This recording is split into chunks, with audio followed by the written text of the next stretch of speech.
السلام علیکم ناظرین، مکھیوں کی حضور صلی اللہ تعالی علیہ وآلہ وسلم سے گفتگو۔ حضرت سیدنا مولانا جلال الدین رومی رحمۃ اللہ علیہ مثنوی شریف میں فرماتے ہیں کہ ایک بار حضور صلی اللہ تعالی علیہ وآلہ وسلم نے شہد کی مکھی سے دریافت فرمایا کہ تو شہد کیسے بناتی ہے؟ اس نے عرض کی، یا حبیب اللہ صلی اللہ تعالی علیہ وآلہ وسلم، ہم چمن میں جا کر ہر قسم کے پھولوں کا رس چوستی ہیں، پھر وہ رس اپنے منہ میں لیے ہوئے اپنے چھتوں میں آ جاتی ہیں اور وہاں اگل دیتی ہیں، وہی شہد ہے۔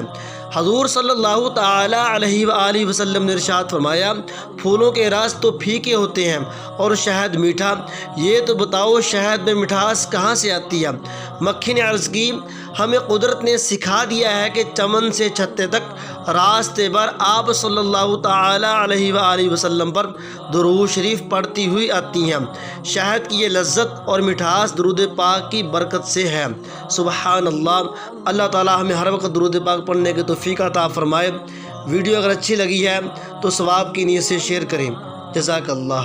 ویڈیو اگر اچھی لگی ہے تو لائک اور شیئر کر دیں، تجوید ٹی وی کو سبسکرائب کر دیں اور بیل آئیکن کو دبا دیں تاکہ آپ کو ہر آنے والی دینی، اسلامی، اصلاحی معلومات اور وظائف کی ویڈیو وقت پر ملتی رہیں۔